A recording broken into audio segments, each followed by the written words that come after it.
მაღალმთაში ნიადაგის გავლენა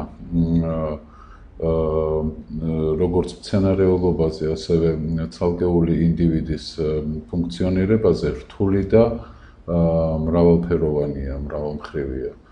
ყველასთვის ცნობილია, ნიადაგი ეს არის მცენარისთვის დამაგრების საშუალება, ნიადაგი ეს არის მცენარის წყლით მომარაგების საშუალება, მის ერთ-ერთი ფუნქცია ეს არის. ნიადაგი ეს არის მცენარის მომარაგება საკვები ნივთიერებებით, მაგრამ ამავე დროს ნიადაგს ახასიათებს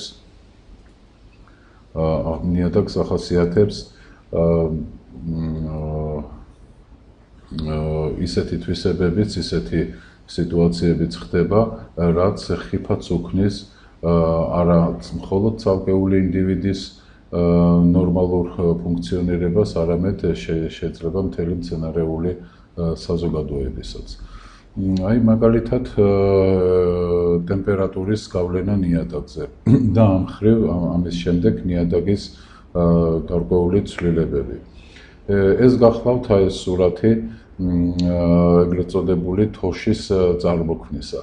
თოშის წარმოქმნა, ანუ ნიადაგის ზედაპირის გაყინვა მაღალმთის სასიცოცხლო ზონაში დედამიწაზე ნებისმიერ ადგილას და ნებისმიერ განედზეც კი შეიძლება შეგვხვდეს.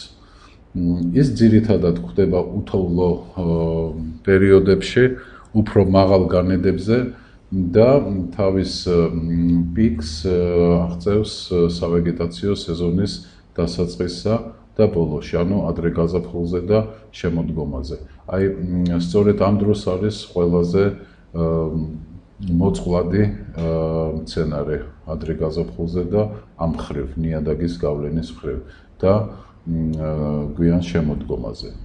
ნიადაგის ყველაზე ზედა ფენა თუ იყინება, აი ამ მოვლენამ შეიძლება გამოიწვიოს მცენარეთა ფესვებიანად ამოძირკვა, რაც ნაჩვენებია მარცხენა სურათზე. ეს თეთრი ფერით გამოსახულია ეს გაყინული წყალი ნიადაგში, ეს ეგრეთ წოდებული თოში. და როდის ხდება ეს? ჩვენ როდესაც საუბრობდით უღრუბლო ღამეებზე, ეს წინა ლექციაში და უღრუბლო ღამისთან მცირედღრუბლიანი ღამის გავლენაზე, ჩვენ მაშინ ყურადღება გავამახვილეთ იმაზე, რომ ტემპერატურა დაბალი ტემპერატურა ასეთი ღამეებისა ხელს უწყობს მცენარეთა გადაციებას და იწვევს მამ გადაცივებას, მაგრამ ასევე მოქმედებს ნიადაგის ზედა ფენაზე. თუ ეს არის ისევე მეორე ადრე გაზაფხული, ან თუ ეს არის გვიან შემოდგომა, როდესაც ძალიან მაღალ სიმაღლეებზე ხდება სწორედ აი ესეთი მოვლენები და მცენარეთა არა მხოლოდ დაზიანებები, არამედ ხშირ შემთხვევაში მცენარეთა სიკვდილიც მოსდევს აი ამ მოვლენას, ანუ თოშის წარმოქმნას. მაღალ განედებზე, ანუ უფრო ეკვატორიდან შორს პოლუსების მიმართულებით, ცივი სეზონის განმავლობაში გაყინვის ტემპერატურის ნიადაგის უფრო ღრმა ფენებში შეღწევა იწვევს ნიადაგის მასობრივ ამობურცვას და მოვლენას ეწოდება პოლიგონალური რელიეფი. შემდეგ ეს არ არის ლოკალური მოვლენა მცირე ტერიტორიაზე, მას შეუძლია საკმაოდ დიდი ფართობები მოიცვას. კიდევაც. აი ამ პოლიგონალურ რელიეფში ხშირია ამობურცული ადგილები და მათ შორის დეპრესიები, რომლებიც კარდინალურად განსხვავებული ეკოლოგიური პირობებით გამოირჩევიან. მაგრამ მცენარეები გარკვეულწილად უმკლავდებიან ასეთ ვითარებას, კერძოდ თუ ვიტყვით აი ამ თუ განვიხილავთ აი ამ თოშის ზეგავლენას მათზე და ერთ-ერთი საპასუხო რეაქცია მცენარეებისა გამომუშავებული და უშუალოდ ევოლუციის ძალიან ხანგრძლივ პერიოდში ეს გახლავთ გარკვეული ტიპის ფესვთა სისტემები, ესეთი როგორიც არის აი ამ მცენარისა, ლებიდიუმის გვარის წარმომადგენელისა ნაჩვენები არგენტინის ანდებში, ძალიან მაღალ სიმაღლეზე 4250 მეტრზე.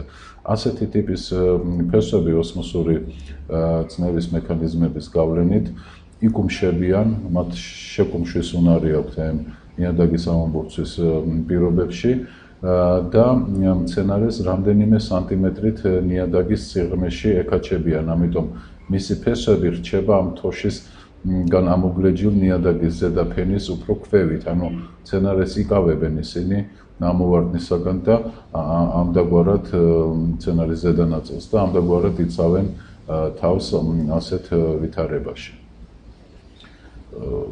არის კიდევ ერთი საინტერესო მოვლენა მაღალ მთაში, რომელიც შეიძლება ჩვენც შეგხვედრია ხშირად, მაგრამ არ ვაქცევდით ამას ყურადღებას, ეს გახლავთ სოლიფლუქციის მოვლენა. ფერდობზე ვერტიკალური გაყინვა დნობითი მოძრაობებისა და ნიადაგის დატენიანების ხანგრძლივი მოქმედების შედეგად ფერდობი იჟღინთება წყლით.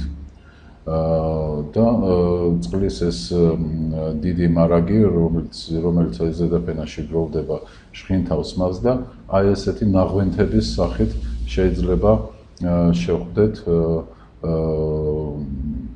უმთავრესად ძირითადად უფრო დაქანებულ, აი როგორც ნაჩვენები აქვს, ასეთ ფერდობებზე.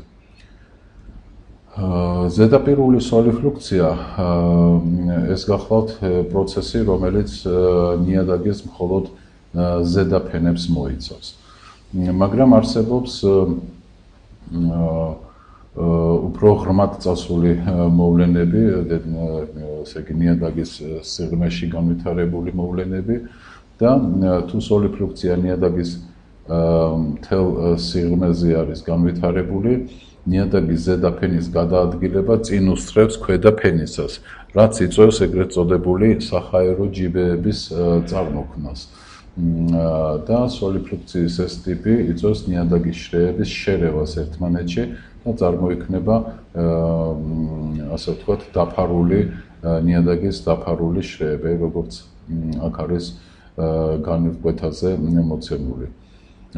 ის არის აჩვენებს ჩამარხული მუქი ჰუმუსის ფენას, აი, როდესაც ჰუმუსის ფენა წესით აქ უნდა იყოს, მაგრამ სოლიფლუქციის სიღრმისეული სოლიფლუქციის შედეგად იგი გადაადგილებულია და ჩამარხულია ნიადაგის ღრმა ფენაში.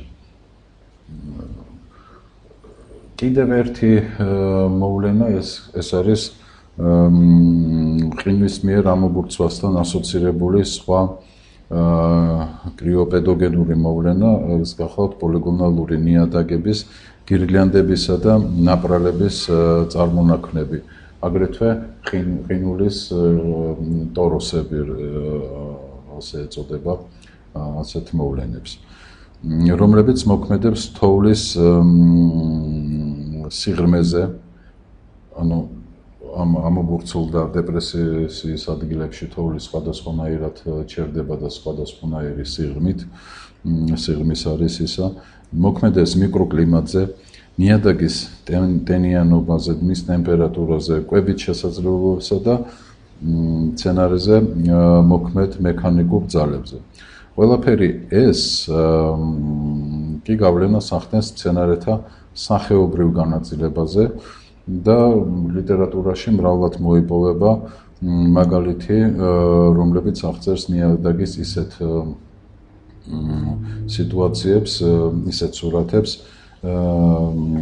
როდესაც ძალიან ახლოს ერთმანეთთან სხვადასხვა ტიპის მცენარეულობა არის განლაგებული და ეს გამოწვეულია სწორედ აი ნიადაგის სხვადასხვა კრიოპედოგენური მოვლენებით, ანუ სოლიფლუქციითა და ხორგებით, ყინულის ტოროსებით.